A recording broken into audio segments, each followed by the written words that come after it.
cost a lot of money to deploy joint naval forces over a long period of time or to maintain huge bureaucracies. So without any substantial progress, we do not diminish the damage caused by piracy, but only increase the loss of money. It is true that during the last year, the military campaign expanded significantly and deterred a lot of piracy attacks. But as the pirates have access to more sophisticated methods and can scatter over a wider area, our international forces do not prevent piracy effectively enough in comparison to the cost. The second problem is the ship's owners' negligence to follow the safety regulations. Yes, they are advised to have flags, tags, communication systems, security guards, as I have mentioned. But since we cannot mandate them to do so, it is only up to them to follow these instructions, which unfortunately they usually choose not to.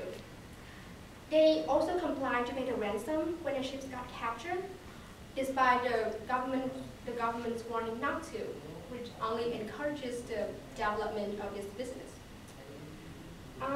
For the third problems, and in our opinion the most urgent one, it is the incompetence of the central government and the division of Somalia's politics and territory that pose as extreme challenges to our efforts. The TFG, the Transitional Federal Government, is recognized by international community as the national government of Somalia. However, it does not have control over all of the country's territory. We'll go back here to the map. As you can see, the country is being divided into 3 separate regions, each with its own kind of government. So, international aid and support may have in Puntland, the blue middle region, which is where the central government and the capital stay, but not in Somaliland, the northern yellow region, and the southern area under the ICU's control. Not to mention the ICU's strong and constant protest against any international interference. So, as long as the country is being divided, any attempt to fight piracy is incomplete, because pirates can easily move from one sea zone to another and find shelter outside of the TFG's control. The lack of law enforcement and serious sanctions for piracy also indirectly help keep piracy going on, because they're not being punished for what they do. And lastly, the fourth problem is, despite our numerous actions, we still fail to provide Somali people with an alternative means to earn a living. People opt to support piracy simply because it brings money back to their families. It's just an economic choice. So young boys now dream of growing up to become pirates. It's very sad. And coastal residents build an entire organized system of society and economy based mainly on piracy.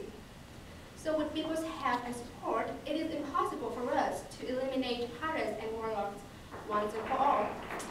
Any assistance to build military force or to improve political system cannot revitalize the country without the infrastructure of a substantial economy.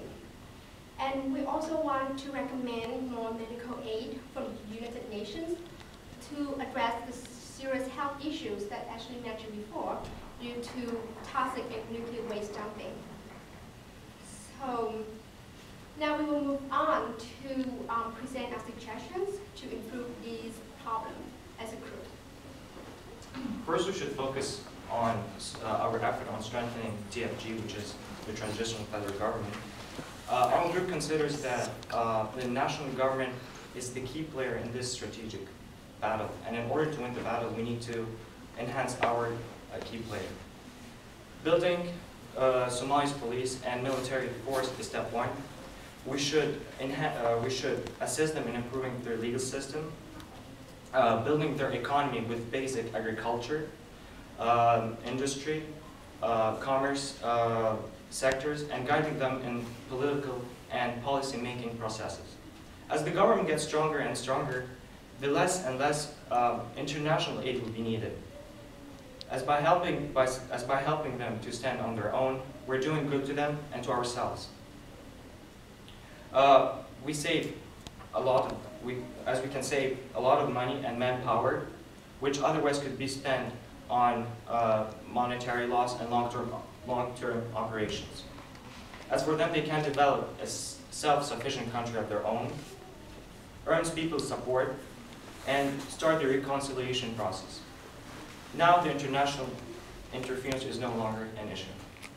Second, as strengthening the TFG, as Mohsen stated, will take quite an amount of time. In the interim, it is important for us to cooperate better in preventing ships and crews from being captured. In order for the organizations and forces to coordinate successfully, we have an idea of creating a board in the United Nations, which is in charge specifically for Somalia piracy. We are not certain if it would work or would create more bureaucracy burden. Therefore, we welcome your opinion in this particular matter. Finally, many countries in Africa are also suffering. We must take a holistic approach when proposing solutions to Somalia.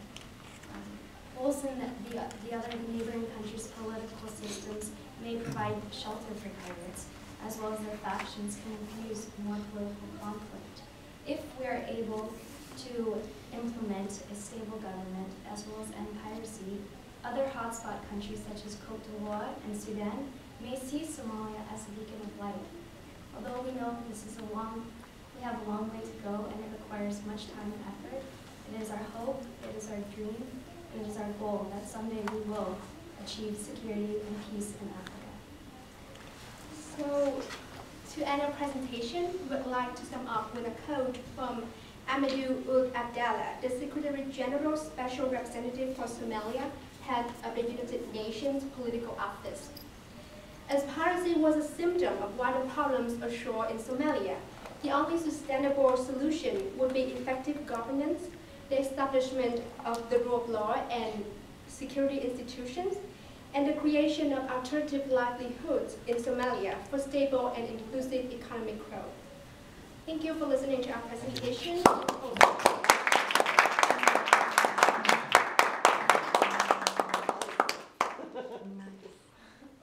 There's actually supposed to be 10 minutes for questions, but it seems how we have all that time left. I don't see a problem with time, so you guys can ask probably as many questions as you want to. I have a question regarding the British couple. Were they just not aware of the danger, or did they? I mean, I don't know why. Your question is, were they not aware of what was going on in the region? I would think that there was probably, they were somewhat aware, but maybe just thought maybe wouldn't. They were going to be exempt? Yes. Because they were civilians? I don't know. Maybe they thought actually that the British government would bail them out. Would, if, yes, but, and they have been requested ransoms until recently. So. Oh, you say that again? They've been granting the ransoms to the Somali pirates over the past. Oh, so the government has been paying? Wow. Most governments, yes, and until now, they've decided that they're not going to. This is kind of a firm step of saying we're not going to give in to you, but we're going to take a stand. And it's a very sad situation because it's human lives. Okay, and I promise I'm just going to ask these two and I won't talk anymore. But